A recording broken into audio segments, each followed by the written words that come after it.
آیات 11 تا 16 عظمت قرآن حکیم، یہ ایسا کلام ہے جو اللہ تعالیٰ نے لوح محفوظ سے عطا فرمایا اور معزز فرشتے اس کے قریب ہوا کرتے ہیں۔ اس طرح کی عظمت قرآن حکیم کی اس مقام پر بیان ہوئی۔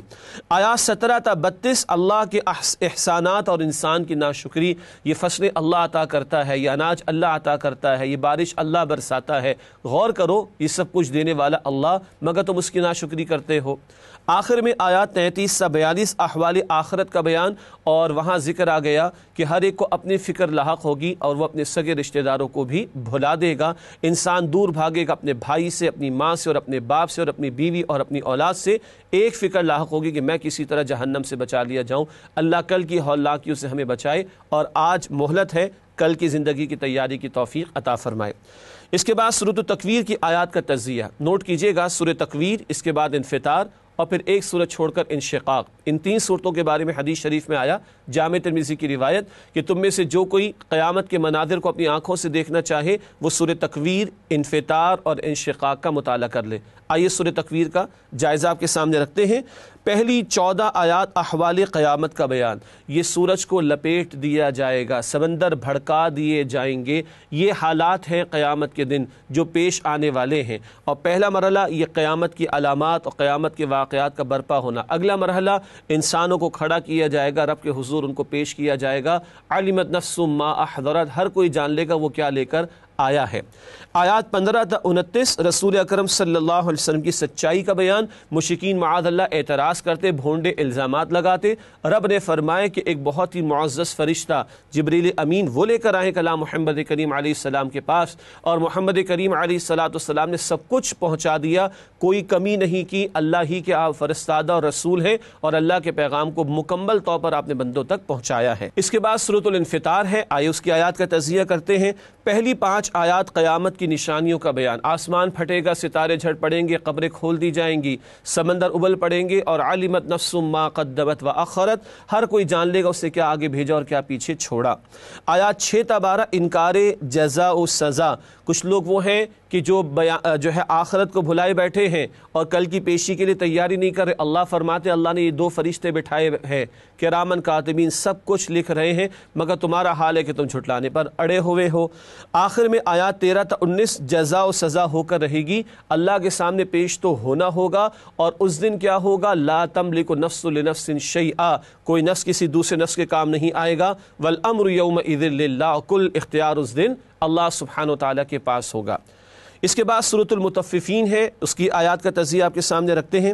پہلی 6 آیات ناپ تول میں کمی کرنے والوں کے لیے وعید یعنی ڈراوا بیان ہوا، اس پر ابھی منتخب آیات کے ذیل میں بات ہوگی انشاءاللہ۔ پھر آیات 7 تا 17 سرکشوں کے لیے بری سزا ہے، اور طرح طرح کے عذاب اللہ نے جھٹلانے والوں کے لیے تیار کر رکھے ہیں، ان کا بیان ہے۔ آیات 18 تا 28 نیکوکاروں کی بہترین جزا، اللہ کے نیک بندوں کے بہترین اور حسین انجام کا بیان ہے، اور وہاں ایسی شراب بھی انہیں ملے گی جس پر مہر لگی ہوئی ہوگی، مسک یعنی مشک کی، اور کئی نعمتیں اللہ سبحانہ وتعالی نے بیان فرمائی اپنے نیک بندوں کے لیے۔ آخر میں آیات 29 تا 36 مجرموں کا طرز عمل اور سزا، مشرکین و کفار اہل ایمان کا مذاق اڑاتے اور ان کے اوپر کومنٹس پاس کیا کرتے تھے، اور جب مسلمان نظر آتے ان کا مذاق اڑاتے تھے۔ اللہ فرماتے قیامت کا دن ہوگا، اللہ ایمان والوں کو موقع دے گا ان کفار اور مشرکین اور دین کے مخالفین اور اہل ایمان کا مذاق اڑانے والوں کا، ایمان والے مذاق اڑائیں گے، اللہ قیامت کے دن ایمان والوں کو یہ موقع عطا فرمائیں گے۔ اس کے بعد ناظرین کرام سورۃ المطففین کی منتخب آیات کا مطالعہ پیش خدمت ہے۔ آیات 1 تا 6 ناپ تول میں کمی کا انجام، ارشاد ہو رہا ہے وَيْلٌ لِّلْمُطَفِّفِينَ الَّذِينَ إِذَا اكْتَالُوا عَلَى النَّاسِ يَسْتَوْفُونَ وَإِذَا كَالُوهُمْ أَوْ وَّزَنُوهُمْ يُخْسِرُونَ أَلَا يَظُنُّ أُولَٰئِكَ أَنَّهُمْ مَبْعُوثُونَ لِيَوْمٍ عَظِيمٍ يَوْمَ يَقُومُ النَّاسُ لِرَبِّ الْعَالَمِينَ۔ ترجمہ، خرابی ہے ناپ تول میں کمی کرنے والوں کے لیے کہ جب لوگوں سے ناپ کر لیتے ہیں تو پورا پورا لیتے ہیں، اور جب ان کو ناپ کر یا تول کر دیتے ہیں تو کم کر دیتے ہیں۔ کیا یہ لوگ نہیں جانتے کہ مرنے کے بعد اٹھائے جائیں گے، یعنی ایک بڑے سخت دن میں جس دن تمام لوگ رب العالمین کے سامنے کھڑے ہوں گے۔ ناپ تول کی کمی صرف ترازو کے اندر نہیں ہوا کرتی، وہ رویوں میں بھی ہوتی ہے۔ ایک شخص اپنا حق تو لینا چاہتا ہے، فرض ادا نہیں کرنا چاہتا، یا اپنے لیے معیار کچھ اور ہے، دوسروں کے لیے معیار کچھ اور ہے، لینا پورا چاہتے، دینا نہیں چاہتے۔ سب سے بڑی ناپ تول کی کمی کہاں ہے؟ اللہ کی نعمتیں ساری استعمال کرنا چاہتے ہیں مگر اللہ کا شکر ادا نہیں کرتے، اللہ کے احکامات کی پیروی میں ڈنڈیاں مارتے ہیں۔ یہ سب سے بڑی ناپ تول کی کمی ہے۔ قیامت سامنے نہ ہو تو آدمی چھوٹے چھوٹے معاملات میں بھی ناپ تول کی کمی کرتا ہے۔ یاد رہے شعیب علیہ السلام کے قوم پر عذاب ناپ تول کی کمی کے جرم کی وجہ سے بھی آیا تھا۔ اس کے بعد سورۃ الانشقاق ہے، آئیے اس کی آیات کا تجزیہ آپ کے سامنے رکھیں۔ پہلی 5 آیات قیامت کی نشانیاں، ان کا تذکرہ ہے۔ آسمان جو ہے وہ پھٹ جائے گا، زمین شق ہو جائے گی، سب کچھ نکال کر باہر ڈال دے گی۔ پھر آیات 6 تا 19 اللہ کے سامنے حاضری پیش تو ہونا ہے، کتنی مشقتیں دنیا میں ہے، at the end of the day تمہیں قبر میں جانا کر اللہ کے سامنے کھڑا ہونا ہے۔ 2 گز کفن کے لیے کتنے جتن کر رہا ہے انسان، مگر جانا تو ہے قبر میں، اور پھر حشر کے میدان میں کھڑا ہونا ہے۔ نیک لوگوں کا آسان حساب ہوگا، اللہ ہمیں ان میں شامل فرمائے، اور جو دنیا میں مست رہے، مگن رہے، ان کے لیے پھر عذاب کا فیصلہ ہوگا، اللہ اس سے ہم سب کی حفاظت فرمائے۔ آیات 20 تا 25 انکار آخرت پر اظہار تعجب، یعنی تعجب اس بات پر ہے کہ لوگوں کے سامنے اتنی واضح دلائل پیش ہو گئے مگر لوگ قبول کر نہیں دے رہے اور جھکتے نہیں، اللہ کی بات کو قبول کرتے نہیں، اس کا تذکرہ ہے۔ پھر سورۃ البروج ہے، اس کی آیات کا تجزیہ آپ کے سامنے رکھتے ہیں۔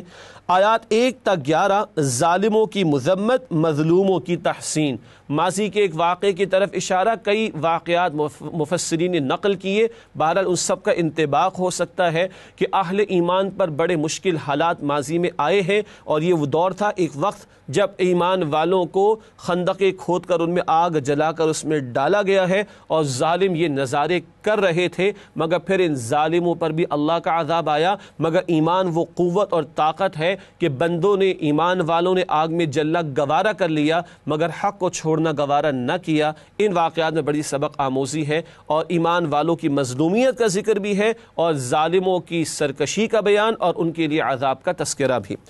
آیات 12 تا 20 اللہ کی قدرت و جلال کا بیان، اللہ ہی ہے جس نے سابق قوم ثمود وغیرہ کو تباہ و برباد کیا، اللہ ہی جس کے ہاتھ میں کل اختیار ہے، اور اللہ ہی ہے جس سے قرآن حکیم لوح محفوظ سے عطا فرمایا ہے۔ پھر سورۃ الطارق ہے، آئیے اس کی آیات کا تجزیہ کریں۔ پہلی 10 آیات آخرت کے بارے میں شبہات کا جواب، اللہ تعالیٰ نے طارق کی قسم کھائی اور اس میں بڑی حکمتیں ہیں، اللہ نے بتایا کہ ہر ایک پر ایک محافظ ہے، اور وہ خود اللہ سبحانہ و تعالیٰ کی ذات بابرکات۔ اللہ نے بتایا کہ یوم تبلی السرائر، سینوں کے اندر جو کچھ راز ہیں وہ پیش کر دیے جائیں گے کھول کر قیامت کے دن۔ پھر آیات 11 تا 17 قرآن فیصلہ کن کلام ہے، یہ ڈیسائسو ورڈ ہے اللہ سبحانہ و تعالیٰ کی طرف سے، اس پر بات کرتے منتخب آیات کے مطالعے میں۔ سورۃ الطارق کی منتخب آیات کا مطالعہ پیش خدمت ہے۔ آیات 13 اور 14 قرآن کریم فیصلہ کن کلام، ارشاد ہوا انہ لقول فصل وما ہوا بالہزل، ترجمہ بے شک یہ قرآن فیصلہ کن کلام ہے اور یہ کوئی بیہودہ بات نہیں ہے، معاذ اللہ، مطلب یہ کہ بیکار شے نہیں کہ جس کو تم اگنور کر دو، نظر انداز کر دو، یہ فیصلہ کن ہے۔ حدیث مسلم شریف میں اللہ اس قرآن کی بدولت قوموں کو عروج عطا فرمائے گا اور اس کو ترک کر دینے کی وجہ سے قوموں کو ذلیل اور رسوا کر دے گا۔ یہ تو ہے دنیا کا بیان۔ آخرت کے تعلق سے حدیث مسلم شریف میں یہ قرآن تمہارے حق میں حجت ہوگا یا تمہارے خلاف شکایت کرنے والا ہوگا، اس کے حقوق ادا کریں گے تو انشاءاللہ ہمارے لیے یہ سفارش کرنے والا ہوگا۔ استاد محترم ڈاکٹر اسرار احمد صاحب رحمۃ اللہ علیہ نے بارہا بیان کیا، ان کا معروف کتابچہ ہے مسلمانوں پر قرآن مجید کے حقوق، اس پر ایمان بھی، اس کی باقاعدہ تلاوت، اس کو سمجھنے کی کوشش، اس پر عمل اور اس کے احکامات کے نفاذ کی جد و جہد اور اس کے پیغام کو دوسروں تک پہنچانا، یہ کریں گے تو دنیا میں بھی عروج ملے گا اس امت کو اور آخرت میں بھی انشاءاللہ کامیابی ملے گی۔ اس کے بعد سورۃ الاعلیٰ کی آیات کا تجزیہ، جمعے کی نماز میں اور عید کی نماز میں اور وطر کی پہلی رکعت میں نبی کریم علیہ السلام اس سورت کی تلاوت فرمایا کرتے تھے۔ آیات 1 تا 8 ذکر اور صبر کی تلقین، اللہ کی تسبیح کرنے کی تلقین کی گئی ہے اور دعوت حق کے معاملات کو بیان کرتے ہوئے صبر کی طرف اشارہ بھی کیا گیا ہے۔ آیات 9 تا 19 تذکیر کا حکم ہے کہ فرمائے کہ نصیحت کیجئے، نصیحت کرنا فائدہ دیتا ہے۔ یہ بھی بتایا گیا کہ جو چاہے گا وہ قبول کر لے گا اور جس سے قبول نہیں کرنی اس کا اپنا نقصان ہوگا۔ یہ بھی بتایا گیا کہ تم دنیا کو ترجیح دیتے ہو حالانکہ اصل زندگی تو وہ آخرت کی ہے جو بہتر بھی ہے اور ہمیشہ رہنے والی بھی۔ اس کے بعد سورۃ الغاشیہ کی آیات کا تجزیہ، سورۃ الغاشیہ جمعے کی دوسری رکعت میں اور عیدین میں بھی دوسری رکعت میں نبی علیہ السلام تلاوت فرمایا کرتے تھے۔ پہلی 7 آیات گناہ گاروں کا برا انجام، نگاہیں جھکی ہوئی ہوں گی اور سخت مشقتوں میں ہوں گے عذاب کے، اور انتہائی کانٹے دار گھاس ان کو کھانے کو دی جائے گی۔ استغفر اللہ۔ آیات 8 تا 16 نیکوکاروں کا حسین انجام، جنت میں مزے کر رہے ہوں گے، مخملی ان کے بستر ہوں گے، درخت ان کے لیے جھکے ہوئے ہوں گے۔ بہت ساری نعمتوں کا تذکرہ بار بار قرآن نے کیا۔ آخر میں آیات 17 تا 26 اللہ کی قدرت و جلال کی یاد دہانی۔ ایک طرف تو یہ اونٹ کو دیکھو کس نے بنایا، زمین کو دیکھو کس نے سجایا، آسمان کو دیکھو کس نے بلند کیا، پہاڑوں کو دیکھو کس نے جمایا، یہ اللہ ہی کی قدرت ہے۔ اور ہاں، کل اللہ کے سامنے پیش ہونا ہے اور اللہ حساب لینے کے لیے کافی ہے۔ اللہ ہم سب کے حساب کو آسان فرمائے۔ اس کے بعد سورۃ الفجر کی آیات کا تجزیہ۔ پہلی 5 آیات روحانی فیوز و برکات عطا ہونے والے اوقات، فجر کا وقت ہے، تہجد کا وقت ہے، اور ایک رائے کے مطابق رمضان مبارک کے آخری عشرے کی راتوں کا ذکر یا ذی الحجہ کے شب و روز کا بیان، اس کی طرف بھی اشارہ۔ ان اوقات میں بڑے روحانی فیوز و برکات حاصل ہونے کا امکان بلکہ یقین ہے، اس کی طرف توجہ ہے ان قسموں میں ایک رائے کے مطابق۔ آیات 6 تا 26 دنیا پرستوں کی شدید مذمت، قوم عاد، قوم ثمود کی ہلاکت، فرعون اور قوم لوط کی ہلاکت کا بیان۔ یہ بھی بتایا گیا کہ مال زیادہ دیا جانا یہ بھی امتحان کے لیے ہے، کم دیا جانا یہ بھی امتحان کے لیے ہے، زیادہ ملنے پر اکڑ مت جانا اور کم ملنے پر پریشان نہ ہو جانا، یہ تو امتحان کے لیے زندگی عطا کی گئی۔ آیات 27 تا 30 خدا پرستی کا عظیم بدلہ کہ جو اللہ کے ہو رہے، اللہ تعالیٰ فرمائے گا ارجعی الی ربک راضیۃ مرضیہ، لوٹ آئے اطمینان والی روح اپنے رب کی طرف، وہ تجھ سے راضی اور تو اس سے راضی۔ فادخلی فی عبادی وادخلی جنتی، داخل ہو جا میرے بندوں میں اور داخل ہو جا میری جنت میں۔ یہ پیارا اعلان اللہ نے عطا فرمایا۔ اللہ ہمیں اس کا مصداق اور مستحق بننے کی، محنت کرنے کی توفیق عطا فرمائے۔ اس کے بعد اگلی سورۃ سورۃ البلد ہے، آئیے اس کی آیات کا تجزیہ آپ کے سامنے رکھیں۔ پہلی 4 آیات انسان کی پر مشقت زندگی کا ذکر۔ طے شدہ بات ہے، انسان مشقت میں ہے، پیٹ کھانے کو مانگتا ہے، وجود کپڑا مانگتا ہے، رہنے کو چھت کی ضرورت ہے، بیوی بچوں کی کفالت کرنی ہے، یہ مشقت تو ہے، مگر سب سے بڑا معاملہ آخرت کا ہے، اس کی طرف بھی توجہ رہے۔ اس کے بعد آیات 5 تا 10 ناپسندیدہ صدقہ و خیرات، مراد یہ کہ دکھاوے کے لیے مال خرچ ہو رہا ہے، اپنی ذات پر بھی عیاشیوں میں خرچ ہو رہا ہے اور دکھاوے کے لیے خرچ ہو رہا ہے تاکہ واہ واہ ہو جائے، اس کی نفی ہے۔ پھر آیات 11 تا 16 پسندیدہ صدقہ و خیرات، گردنوں کو آزاد کرانا، اللہ کے وہ بندے کے جو محتاج ہیں ان کی مدد کرنا، یہاں تمہارا مال خرچ ہونا چاہیے مگر اللہ کی رضا کے لیے۔ آیات 17 تا 20 قرب الہی کے حصول کے لیے سلوک قرآنی، یعنی اللہ کا قرب چاہتے ہو تو قرآن نے کیا طریقہ بتایا، خیر کے کام تو کرنا، لیکن پھر ثم کان من الذین آمنوا، پھر وہ ایمان والوں سے جڑے، اجتماعی زندگی اختیار کرے اور خیر کے کاموں میں اپنے آپ کو اور بڑھانے کی کوشش کرے۔ اس کے بعد سورۃ البلد کی منتخب آیات کا مطالعہ آپ کے سامنے رکھنا چاہیں گے انشاءاللہ۔ سورۃ البلد آیات 11 تا 16 کردار کی بلندی کیسے؟ ارشاد ہو رہا ہے فَلَقْتَحَمَ الْعَقَبَةَ وَمَا أَدْرَاكَ مَا الْعَقَبَةُ فَكُّ رَقَبَةٍ أَوْ إِطْعَامٌ فِي يَوْمٍ ذِي مَسْغَبَةٍ يَتِيمًا ذَا مَقْرَبَةٍ أَوْ مِسْكِينًا ذَا مَتْرَبَةٍ۔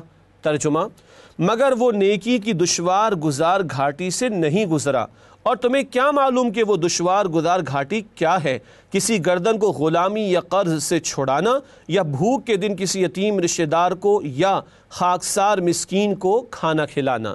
مراد کردار کی بلندی چاہتے ہو تو مشقت سے گزرنا ہوگا۔ مشقت کیا ہے؟ اللہ کی راہ میں مال کا خرچ کرنا، یتیموں کو مسکینوں کو کھلانا، یہ کام کرو گے تو کردار کی بلندی ملے گی۔ تم چاہو کہ ویسی تمہاری واہ واہ ہو جائے تو اس طرح واہ واہ نہیں ہوا کرتی۔ اس کے بعد سورۃ الشمس، اس کی آیات کا تجزیہ۔ پہلی 10 آیات کامیابی اور ناکامی کی وضاحت۔ اللہ نے کئی قسمیں کھا کر فرمایا قد افلح من زکاہا وقد خاب من دساہا، کامیاب وہ ہوگا جو نفس کا تزکیہ کر لے، اور ناکام وہ ہوگا جو اس نفس کو برباد کر دے۔ مراد نفس کا غلام بن کر اس کی پیروی کرے اور رب کی پیروی کی کوشش نہ کرے، وہ ناکام ہوگا۔ آیات 11 تا 15 ایک ناکام قوم کی عبرت ناک مثال قوم ثمود کا ذکر ہے۔ صالح علیہ السلام کی قوم اونٹنی کا معجزہ عطا ہوا مگر پیغمبر کی بات نہ مانی اور اس اونٹنی کو معاذ اللہ ہلاک کر ڈالا، تو اس قوم پر اللہ کا عذاب نازل ہوا۔ ناظرین کرام ایک وقفہ لیتے ہیں، اس کے بعد انشاءاللہ مزید اگلی صورتوں کا مطالعہ آپ کے سامنے پیش کریں گے۔ السلام علیکم ورحمۃ اللہ وبرکاتہ۔ السلام علیکم ورحمۃ اللہ وبرکاتہ۔ ناظرین کرام، تعلیمات قرآن سیریز میں آپ کو خوش آمدید کہتے ہیں، اور آج الحمدللہ قرآن حکیم کے آخری اور تیسرے پارے کے مضامین کا ہم تجزیہ آپ کے سامنے رکھ رہے ہیں۔ سورۃ اللیل کا مطالعہ اب پیش خدمت ہے۔ سورۃ اللیل کی آیات کا تجزیہ، پہلی 11 آیات پسندیدہ اور ناپسندیدہ کردار، اس کا تذکرہ ہوا ہے، اور اس پر کچھ بات آگے بھی ہوگی۔ کچھ قسمیں اللہ نے کھائیں، پھر فرمایا کہ تمہارے کردار مختلف ہیں تو تمہارا انجام بھی مختلف ہوگا۔ پھر پسندیدہ کردار اور ناپسندیدہ کردار کا بیان ہے، وہ آگے بھی آپ کے سامنے پیش ہوگی بات انشاءاللہ۔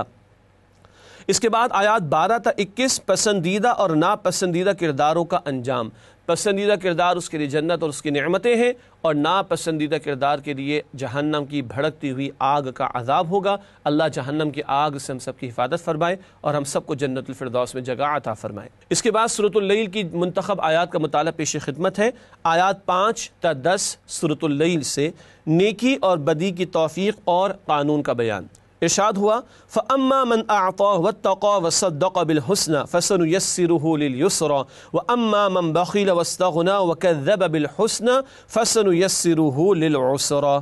ترجمہ، تو جس نے اللہ کی راہ میں مال دیا اور تقویٰ کی روش اختیار کی اور نیک بات کی تصدیق کی، اس کو ہم آسان راستے کی سہولت دیں گے، اور جس نے بخل کیا اور بے پرواہ بنا رہا اور نیک بات کو جھٹلایا تو ہم اسے تنگی و مشکل کے سامان میسر کر دیں گے۔ اس کے بعد سورۃ الضحیٰ ہے، آئیے اس کی آیات کا تجزیہ کریں۔ آیات 1 تا 5 نبی اکرم صلی اللہ علیہ وسلم کی دلجوئی۔ کچھ عرصے کے لیے ابتدائی دور میں وحی کا سلسلہ کچھ دنوں کے لیے موقوف ہوا۔ مشرکین نے مذاق اڑایا کہ معاذ اللہ ان کے رب ناراض ہو گئے۔ اللہ نے فرمایا کہ اللہ آپ سے ہرگز ناراض نہیں، بلکہ اللہ راضی ہے، اور اللہ اتنا عطا فرمائے گا آپ کو، سبحان اللہ، کہ اے نبی آپ راضی ہو جائیں گے صلی اللہ علیہ وسلم۔ آیات 6 تا 8 نبی اکرم صلی اللہ علیہ وسلم پر اللہ کی عنایت، آپ کے بارے میں ذکر ہوا۔ یتیمی کی کیفیت تھی، اللہ نے ٹھکانہ بھی عطا فرمایا، اور مال کی ظاہری اعتبار سے کمی تھی، اللہ نے غنی بھی کر دیا۔ یہ نعمتیں کس قدر ہیں جو رب کائنات نے آپ پر فرمائیں۔ آیات 9 تا 11 عنایات پر شکر، یہ بھی بتایا گیا کہ جو سائل ہو اس کو آپ نے جھڑکنا نہیں ہے، اور رسول اللہ علیہ السلام کے ذریعے امت کو تعلیم ہے، یتیم پر سختی نہیں کرنی، اور اللہ جو نعمت عطا فرمائے اس کا اظہار ہو۔ اظہار سے مراد کہ اللہ کی نعمت کو استعمال کیا جائے، نہ کہ اظہار جو لوگ کرتے معاذ اللہ تکبر کرتے وہ نہیں، بلکہ شکر کے طور پر کہ اللہ نے نعمت دی تو بندہ اس کو استعمال بھی کرے اور اس کا اظہار بھی کرے۔ اس کے بعد سورۃ الانشراح، آئیے اس کی آیات کا تجزیہ آپ کے سامنے رکھیں۔ آیات 1 تا 3 نبی اکرم صلی اللہ علیہ وسلم کی مشکل میں آسانی۔ کیا مطلب؟ ایک بڑی بھاری ذمہ داری دعوت و تبلیغ اور نفاذ دین کی جد و جہد کی آپ پر آ رہی ہے، اللہ فرما رہے اللہ اس کو آپ کے لیے آسان فرما دیں گے۔ آیت نمبر 4 ذکر حبیب صلی اللہ علیہ وسلم کی بلندی، وَرَفَعْنَا لَكَ ذِكْرَكَ، اور اے نبی صلی اللہ علیہ وسلم ہم نے آپ کے لیے آپ کے ذکر کو بلند کر دیا۔ ہر آن اللہ کی توحید کے ترانے بیان ہو رہے ہیں اور تکبیر کے ترانے بیان ہو رہے ہیں اذان، اقامت اور نماز میں، تو ہر آن رسالت محمدی کی گواہی بھی دی جا رہی ہے صلی اللہ علیہ وسلم، اور درود و سلام کے نذرانے بھی نمازوں میں اور نماز کے علاوہ بھی پیش کیے جا رہے ہیں۔ آیات 5 تا 8 مشکلات کے بعد ہی آسانیاں آتی ہیں، فَإِنَّ مَعَ الْعُسْرِ يُسْرًا، تو مشقتوں سے جو گزرنا ہے پھر اللہ آسانی بھی عطا فرمائیں گے، یہ امت کو بھی تعلیم دی جا رہی ہے۔ اس کے بعد سورۃ التین کی آیات کا تجزیہ، آیات 1 تا 4 عظمت انسان، چند اللہ نے قسمیں کھائی ہیں، چند قسمیں کھا کر اللہ تعالیٰ نے ذکر کیا ہے کچھ علاقوں کا، کچھ باتوں کا، اور اہل علم نے فرمایا کہ یہ باتیں، یہ مقامات پیغمبروں سے متعلق، تو انسانوں کی عظمت کی بلندی پر، یہ معراج پر کون ہے؟ انبیاء اور رسول علیہ السلام، ان کی طرف بھی اشارہ۔ آیات 5 تا 8 مارکہ روح و بدن، جو ایمان اور اعمال صالحہ انجام دے وہ تو بہترین ہے، اور جو ایمان کے تقاضوں پر، روح کے تقاضوں پر عمل نہ کرے وہ بدترین مخلوق ہے اللہ کی نگاہوں میں۔ اس کے بعد سورۃ العلق کی آیات کا تجزیہ، آپ کے علم ہے کہ اس کی پہلی 5 آیات یہ پہلی وحی ہے جو رسول پاک صلی اللہ علیہ وسلم پر نازل ہوئی۔ پہلی 5 آیات علم کی دولت، اللہ کے کرم کا مظہر۔ علم بہت بڑی دولت ہے، پہلی وحی میں اقرا کی طرف توجہ، البتہ اقرا بسم ربک کہا، پڑھو مگر اپنے رب کے نام سے، یہ نہیں کہ علم بڑھتا چلا جا رہا ہے اور رب سے دوری ہوتی چلی جا رہی، تو یہ وبال ہو جائے گا، یہ جہالت کا معاملہ ہو جائے گا۔ علم کو تابع رکھنا ہے رب کے کلام کے، رب کے نام کے، تب وہ سارے علوم اور دیگر جو فنون ہیں وہ انسانوں کے لیے نفع بخش ثابت ہوں گے۔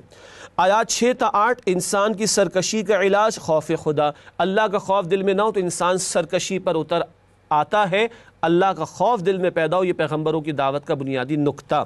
آیات 9 تا 19 اللہ کا رعب و جلال، ایک اشارہ ہے کہ ابو جہل کی طرف بات بیان کی جا رہی ہے جو نبی پاک علیہ السلام کے خلاف سازشیں کرتا تھا، تو اللہ نے بھی جلالی انداز میں کہا کہ یہ لے آئے اپنے لشکر کے لوگوں کو، ہم بھی اپنے لشکر کو لے آئیں گے، تباہ و برباد کر دیں گے۔ یہ جلالی انداز سورۃ العلق کے آخر میں ہمارے سامنے آتا ہے۔ اس کے بعد سورۃ القدر کی آیات کا تجزیہ، شب قدر کا بیان، اب ہم جو واقف ہے سورۃ القدر میں ذکر آتا ہے۔ پہلی 3 آیات شب قدر کی عظمت و فضیلت، اس رات میں نزول قرآن ہوا اور یہ 1000 مہینوں سے افضل رات ہے۔ ماہ رمضان کے آخری عشرے کی طاق راتوں میں تلاش کرنے کی تلقین حدیث شریف میں آتی ہے۔ آیات 4 تا 5 شب قدر میں فیصلوں کا نزول، فرشتوں کا نزول ہوتا ہے، جبریل امین بھی آتے ہیں، بڑے فیصلے بھی ہوتے ہیں اور ان کی امپلیمنٹیشن فرشتوں کے حوالے کی بھی جاتی ہے۔ پھر سورۃ البینہ کی آیات کا تجزیہ، پہلی 4 آیات بینہ کی وضاحت اور افادیت، بینہ واضح دلیل، قرآن کو کہا گیا ہے اور رسول پاک علیہ السلام کی ذات بابرکات کو کہا گیا ہے۔ نظام دین بھی کتاب و سنت رسول سے مکمل ہوتا ہے صلی اللہ علیہ وسلم، اور واضح دلیل کتاب اور رسول اللہ کی ذات کو قرار دیا گیا یہاں پہلی 4 آیات میں۔ آیت نمبر 5 خالص دین کی وضاحت، اپنی اطاعت کو خالص کر لیا جائے اللہ کے لیے اور اس کی مکمل عبادت کی جائے، نماز قائم کی جائے، زکوٰۃ ادا کی جائے، یہ ہے خالص دین۔ نماز زکوٰۃ تک عبادت کا تصور موجود نہیں، یہ تو پلرز آف اسلام ہے۔ پوری زندگی میں اللہ کا بندہ بننا یہ عبادت کا وسیع تر تصور ہے جو یہاں خالص دین کے طور پر بیان ہوا۔ آیات 6 تا 8 کھرے اور کھوٹے کا انجام، ایمان لانے والے اور نیک اعمال کرنے والے بہترین مخلوق ہیں، ان کے لیے جنت کے نظارے بھی ہوں گے اور جنت میں بالفعل قیام بھی ہوگا، اور جو کفر پہ شرک پر اڑے رہے وہ بدترین مخلوق ہیں اور ان کا ٹھکانہ جہنم میں ہوگا۔ اللہ جہنم کی آگ سے ہم سب کی حفاظت فرمائے۔ پھر سورۃ الزلزال کی آیات کا تجزیہ، سورۃ الزلزال کی آیات کا تجزیہ، پہلی 5 آیات زمین کی کیفیت و کردار، زلزلے کی مانند بہت بڑے زوردار زلزلے سے زمین ہلا دی جائے گی اور اپنی خبریں بھی بیان کر دے گی، اپنے اندر سے بوجھ بھی نکال کر باہر ڈال دے گی اور اپنی خبریں کیا کچھ ہوتا رہا لوگوں کے اعمال پیش کر دے گی۔ آیات 6 تا 8 ہر انسان اپنا ہر عمل دیکھے گا، ذرہ برابر بھلائی ہے وہ بھی دیکھ لے گا، ذرہ برابر برائی ہے وہ بھی انسان دیکھ لے گا، سب کچھ پیش ہونے والا ہے۔ اللہم حاسبنا حسابا یسیرا، اے اللہ ہم سب کے حساب کو آسان فرما۔ پھر سورۃ العادیات کی آیات کا تجزیہ، پہلی 8 آیات انسان کی ناشکری کا بیان، اللہ نے گھوڑوں کی قسمیں کھائیں، عرب گھوڑوں سے واقف تھے اور دیکھو تمہارے ایک اشارے پر یہ میدان جنگ میں کود پڑتے ہیں، اتنا تمہارا ساتھ دیتے ہیں تمہارے ایک اشارے پر، حالانکہ تم ان گھوڑوں کے خالق بھی نہیں رازق بھی نہیں، اور وہ اللہ جو تمہارا خالق اور رازق ہے تم اس کی کتنی نافرمانی کرتے ہو، کتنی ناشکری کرتے ہو، اس کی طرف توجہ دلائی گئی ہے۔ آیات 9 تا 11 نیت اور پوشیدہ رازوں کی جانچ پڑتال، وَحُصِّلَ مَا فِی الصُّدُورِ، سینوں کے راز بھی کھول کر پیش کر دیے جائیں گے۔ سورہ زلزال میں کیا تھا؟ ذرہ برابر بھلائی برائی پیش ہوگی، اب کیا ہے؟ اندر کی نیتیں بھی کھول کر پیش کر دی جائیں گی۔ اس کے بعد سورۃ القارعہ کی آیات کا تجزیہ، پہلی 4 آیات روز قیامت کی ہولناک آفت، القارعہ کھڑ کھڑانے والی، اللہ اکبر، اور کیا ہوگا؟ وَتَكُونُ الْجِبَالُ كَالْعِهْنِ الْمَنْفُوشِ، یہ پہاڑ روئی کی طرح اڑتے پھرے تمہیں دکھائی دیں گے، وہ ہولناکی ہے کل کی جو بیان کی گئی۔ آیات 6 تا 11 اعمال کی بنیاد پر اچھا اور برا انجام، جن کے اعمال کے وزن بھاری، نیکیاں زیادہ، وہ عمدہ زندگی میں ہوں گے، اللہ ہمیں ان میں شامل فرمائے، اور جن کے اعمال کے وزن ٹھیک نہیں ہیں، برائیاں زیادہ ہیں، وہ بہت ہی بھڑکتی ہوئی آگ میں ڈالے جائیں گے، اللہ تعالیٰ اس سے میری اور آپ کی ہم سب کی حفاظت فرمائے۔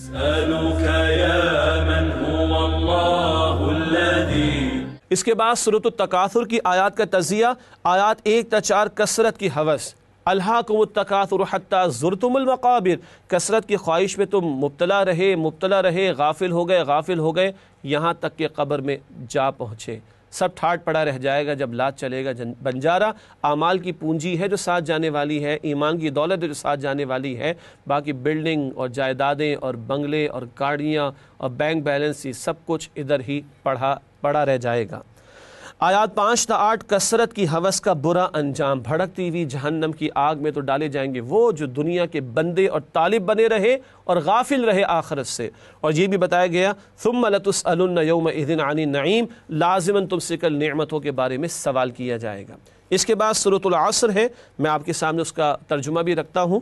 بسم اللہ الرحمن الرحیم، والعصر ان الانسان لفی خسر الا الذین آمنوا وعملوا الصالحات وتواصوا بالحق وتواصوا بالصبر۔ ترجمہ، زمانے کی قسم، یقیناً تمام انسان واقعی خسارے میں ہیں سوائے ان لوگوں کے جو ایمان لائے اور جنہوں نے نیک عمل کیے اور آپس میں ایک دوسرے کو حق کی وصیت کی اور ایک دوسرے کو صبر کی تاکید کی۔ اس کے بعد ناظرین کرام سورۃ الہمزہ، آئیے اس کی آیات کا تجزیہ کریں۔ آیات 1 تا 3 مال کا ڈھیر لگانے والوں کے لیے شدید مذمت اور وعید۔ وہ الذی جمع مالا وعددا، بس مال جمع کر رہا ہے، مال کا ہی بندہ بنا ہوا ہے، اللہ کو فراموش کر دیا، اللہ کے احکامات کو فراموش کر دیا۔ شدید مذمت اور وعید بیان کی گئی ہے۔ آیات 4 تا 9 مال کا ڈھیر لگانے والوں کا انجام، وہ لوگ کہ جو مال کو جمع کر کے رکھیں، اللہ کی راہ میں خرچ نہ کریں، حلال حرام کی تمیز نہ ہو، آخرت کے لیے تیاری نہ کریں، ایسے لوگوں کے لیے کلا لینبذن فی الحطمہ، بھڑکتی ہوئی آگ میں ان کو ڈالا جائے گا۔ اللہ تعالی ہم سب کو اس سے محفوظ رکھے۔ سورۃ الفیل، ہاتھی والوں کے برے انجام کا بیان۔ سیرت کا نقطہ کیا ہے؟ نبی مکرم علیہ السلام کی ولادت سے 50 یا 55 دن پہلے یہ واقعہ پیش آیا، تو یہ بہت اہم واقعہ پیش آ گیا، ہاتھی والوں کا انجام، اور اسی کے ساتھ نبی مکرم علیہ السلام کی ولادت کا موقع۔ تو آپ کی ولادت کب ہوئی؟ سیرت کا نقطہ اس سال جب ہاتھی والوں کا واقعہ پیش آیا تھا۔ بسم اللہ الرحمن الرحیم، الم تر کیف فعل ربک باصحاب الفیل الم یجعل کیدہم فی تضلیل وارسل علیہم طیرا ابابیل ترمیہم بحجارۃ من سجیل فجعلہم کعصف مأکول۔ ترجمہ، کیا تم نے نہیں دیکھا کہ تمہارے پروردگار نے ہاتھی والوں کے ساتھ کیا کیا؟ کیا ان کی تدبیر ضائع نہیں کر دی اور ان پر غول کے غول پرندے بھیجے جو ان پر پکی ہوئی مٹی کی کنکریاں پھینکتے تھے تو ان کو ایسا کر دیا جیسے کھایا ہوا بھس۔ اس کے بعد سورہ قریش ہے، قریش پر اللہ کے احسانات کا ذکر۔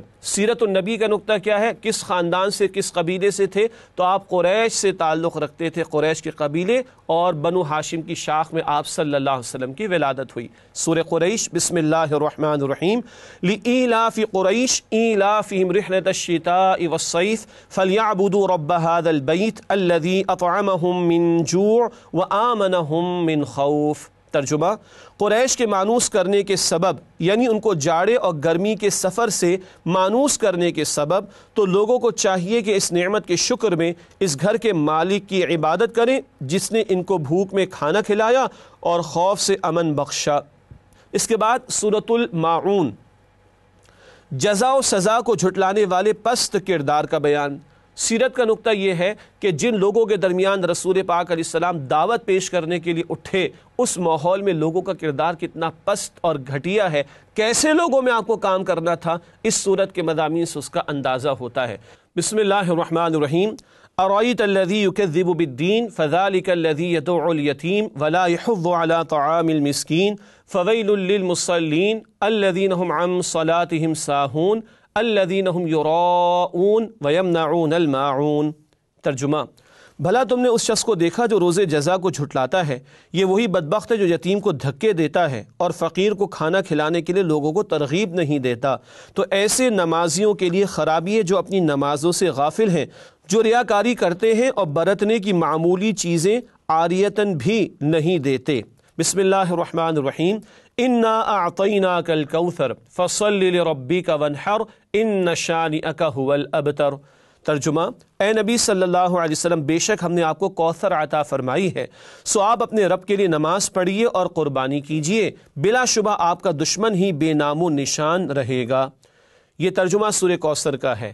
کیا بلندی کوثر عطا فرمائی، اس سے مراد نہر کوثر وہ تو جنت میں ہے، اور اس سے ایک مراد خیر کی کثرت، ختم نبوت آپ پر ہوئی، قرآن جیسا عظیم کلام آپ کو عطا کیا گیا، دین کی تکمیل آپ پر ہوئی، سب سے بڑی امت آپ کی، کتنے ہی آپ کے درجات کو بیان کیا گیا، مقام محمود کا اعلان، آپ کے ذکر کی بلندی کا اعلان، یہ ساری کثرتیں ہیں خیر کی جو آپ علیہ السلام کو عطا کی گئی۔ رہی آپ کے دشمن، وہ بے نام و نشان رہیں گے۔ بقول سید ابوالعلا مودودی رحمۃ اللہ علیہ کے، ایک شخص آج زمین پر نہیں جو ابو لہب کا جو مذاق اڑاتا تھا معاذ اللہ کہ اس سے اپنی نسبت پیدا کرے یا قائم کرنے کی کوشش کرے، اور یہاں کروڑوں اور اب 2 ارب کے قریب مسلمان ہیں جو نبی مکرم صلی اللہ علیہ وسلم کی روحانی اولاد ہونے اور ان کی امتی ہونے میں فخر محسوس کرتے ہیں۔ اس کے بعد سورۃ الکافرون، کافروں کے لیے اعلان براءت۔ سیرت کا نقطہ یہ ہے کہ آپ صلی اللہ علیہ وسلم کی دعوت کیا تھی؟ آپ کی دعوت توحید پر مبنی اور کفر اور شرک کے رد پر مبنی ہے۔ اس دعوت دین کا بیان، دعوت حق کا بیان سورہ کافرون۔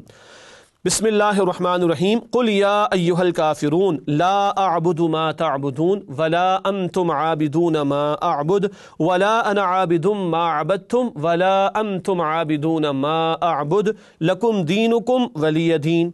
ترجمہ، اے پیغمبر صلی اللہ علیہ وسلم ان منکرین اسلام سے کہہ دیجئے کہ اے کافرو، میں ان بتوں کی عبادت نہیں کرتا جن کی تم عبادت کرتے ہو، اور نہ تم اس اللہ کی عبادت کرنے والے ہو جس کی میں عبادت کرتا ہوں، اور نہ میں ان بتوں کی عبادت کرنے والا ہوں جن کی تم عبادت کرتے ہو، اور نہ تم اللہ کی عبادت کرنے والے ہو جس کی میں عبادت کرتا ہوں۔ تمہارے لیے تمہارا دین ہے اور میرے لیے میرا دین۔ 2 ٹوک بات، کوئی کمپرومائز حق و باطل کے درمیان نہیں ہو سکتا۔ ڈنکے کی چوٹ پر توحید کا اعلان اور شرک اور کفر کی نفی، یہ دعوت محمدی ہے صلی اللہ علیہ وآلہ وسلم۔ اس کے بعد سورۃ النصر، نبی اکرم صلی اللہ علیہ وسلم کے مشن کی کامیابی کا اعلان۔ بسم اللہ الرحمن الرحیم، اذا جاء نصر اللہ والفتح ورأیت الناس يدخلون فی دین اللہ افواجا فسبح بحمد ربک واستغفر انہ کان توابا۔ ترجمہ، جب اللہ کی مدد آپ پہنچی اور فتح حاصل ہو گئی اور آپ دیکھیں کہ لوگ فوج در فوج اللہ کے دین میں داخل ہو رہے ہیں، تو آپ اپنے پروردگار کی حمد کے ساتھ اس کی تسبیح کیجئے اور اس سے مغفرت طلب کیجئے، بے شک وہ بڑا توبہ قبول فرمانے والا ہے۔ اس کے بعد سورۃ اللہب، گستاخ رسول کے لیے شدید ترین وعید کا ذکر۔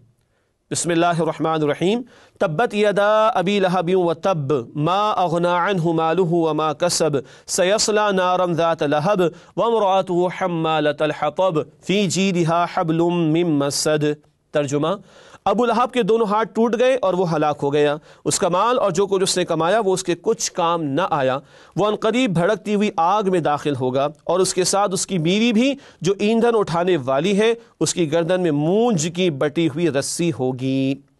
سیرت النبی کا نقطہ اس صورت میں یہ ہے کہ آپ صلی اللہ علیہ وسلم کی دعوت اور آپ کے دین اور آپ کے دشمنوں کا انجام کیا ہوا۔ ابو لہب کے لیے اعلان کہ اس کے لیے لعنت ہے اور اس کے لیے ہلاکت ہے، دنیا میں بھی بدترین موت اس کی واقع ہوئی، اور پھر کل بھڑکتی ہوئی آگ میں جہنم میں ڈالا جائے گا۔ یہ گستاخ رسول اور دشمنان دین کا انجام قرآن بیان کر رہا ہے۔ یہ بھی پتہ چلا یہ بھی اور اس کی بیوی دونوں دشمن تھے۔ بدترین جوڑا ہے ہسٹری کے اندر کہ جن دونوں کے لیے عذاب کا بیان اللہ سبحانہ و تعالیٰ نے قرآن میں عطا کیا۔ ایک حساس نقطہ سمجھنے کا یہ ہے کہ ابو لہب رشتہ دار ہے، آپ کا سگا رشتہ دار ہے، مگر ایمان پر نہیں ہے تو کسی کام کا نہیں یہ رشتہ۔ اس کے بعد سورۃ الاخلاص، اللہ کے یکتا ہونے کا بیان۔ آپ صلی اللہ علیہ وسلم کی دعوت کا لب لباب کیا ہے؟ وہ دعوت توحید ہے اور اللہ کا بڑا جامع تعارف اس مقام پر۔ بسم اللہ الرحمن الرحیم، قل هو اللہ احد اللہ الصمد لم یلد ولم یولد ولم یکن لہ کفوا احد۔ ترجمہ، کہہ دیجئے وہ اللہ یکتا ہے، اللہ سب سے بے نیاز ہے، نہ وہ کسی کا باپ ہے اور نہ کسی کا بیٹا، اور کوئی اس کا ہمسر نہیں۔ یہ اللہ کی تعریف اور توصیف کا بیان، اور اللہ ہی کی ذات ہے کہ جس کے بارے میں یہ کہا جا سکتا ہے، ورنہ ہر کوئی مخلوق ہے، اللہ ہی کی ذات وہ خالق، کوئی اس کا ہمسر اس کے برابر نہیں۔ سورہ اخلاص اللہ کے نبی علیہ السلام کو بڑی محبوب تھی، اور سورہ کافرون بھی، چنانچہ وتر کی دوسری رکعت میں کافرون اور وتر کی تیسری رکعت میں سورہ اخلاص، فجر کی 2 سنتوں میں، مغرب کی 2 سنتوں میں، اور طواف کے بعد کی 2 رکعتوں میں کافرون اور اخلاص کی تلاوت نبی علیہ السلام فرمایا کرتے تھے۔ اس کے بعد قرآن حکیم کی آخری 2 صورتیں، اس میں پہلے سورۃ الفلق، خارجی شرور سے حفاظت کے لیے دعا۔ بسم اللہ الرحمن الرحیم، قل اعوذ برب الفلق من شر ما خلق ومن شر غاسق اذا وقب ومن شر النفاثات في العقد ومن شر حاسد اذا حسد۔ ترجمہ، کہہ دیجئے میں پناہ میں آتا ہوں صبح کے رب کی، ہر اس چیز کے شر سے جو اس نے پیدا کی ہے، اور رات کی تاریکی کے شر سے جب کہ وہ چھا جائے، اور گرہوں میں پھونکنے والیوں کے شر سے، اور حسد کرنے والے کے شر سے جب وہ حسد کرنے لگے۔ یہ ہے وہ شرور جو باہر سے حملہ آور ہوتے ہیں، رات کی تاریکی کا شر، جادو ٹونے کا شر، حاسد کا شر، ان سے بچنے کے لیے اللہ کی پناہ میں آنے کی التجا کرنا اور اس سے دعا کرنے کی تلقین کی گئی ہے۔ اس کے بعد آخری صورت، آخری پارے کی قرآن حکیم کی سورۃ الناس، داخلی شرور سے حفاظت کی دعا۔ بسم اللہ الرحمن الرحیم، قل اعوذ برب الناس ملک الناس الہ الناس من شر الوسواس الخناس الذی یوسوس فی صدور الناس من الجنۃ والناس۔ ترجمہ، کہہ دیجئے میں پناہ میں آتا ہوں لوگوں کے پروردگار کی، سب انسانوں کے بادشاہ کی، سب لوگوں کے معبود برحق کی، بار بار وسوسہ ڈالنے والے اور پیچھے ہٹ جانے والے کے شر سے، جو لوگوں کے دلوں میں وسوسہ ڈالتا ہے، خواہ وہ جنوں میں سے ہو یا انسانوں میں سے۔ شیطان ہے جو وسوسے ڈالتا ہے، پھر اس کی پارٹی جنات انسان دونوں میں سے۔ یہ جو اندر کے شرور ہے، ان سے بچنے کی دعا کرنے کی تلقین سورۃ الناس میں ہمارے سامنے تمام نمازوں کے بعد، فرض نمازوں کے بعد بھی اور رات کو سوتے ہوئے بھی اس سورہ فلق اور سورہ ناس کی تلاوت کی تلقین اللہ کے رسول علیہ السلام نے فرمائی ہے۔ ناظرین کرام، الحمدللہ یہ صورتوں کا بیان کسی درجے میں مکمل ہوا۔ اب بالکل آخر میں ہمیشہ کی طرح ایک فرمان نبوی صلی اللہ علیہ وسلم پیش خدمت ہے۔ سوائے دو آدمیوں کے کسی پر رشک کرنا جائز نہیں، ایک وہ آدمی جسے اللہ نے قرآن عطا کیا، پس وہ اس کے ساتھ رات و دن کی گھڑیوں میں قیام کرتا ہے، اور دوسرا وہ آدمی جسے اللہ نے مال و دولت سے نوازا تو وہ اسے اللہ کی راہ میں رات اور دن کی گھڑیوں میں خرچ کرتا ہے۔ صحیح مسلم کی روایت۔ اللہ اسی طرح ہم سب کو قرآن کے لیے قبول فرمائے کہ ہم دن رات اس قرآن سے جڑنے والے اور اس قرآن کے حقوق کو ادا کرنے والے اور اس قرآن کے تقاضوں پر عمل کرنے والے بنے۔ آمین یا رب العالمین۔ وآخر دعوانا ان الحمد للہ رب العالمین، والسلام علیکم ورحمۃ اللہ وبرکاتہ۔ نسألك يا من هو الله الذي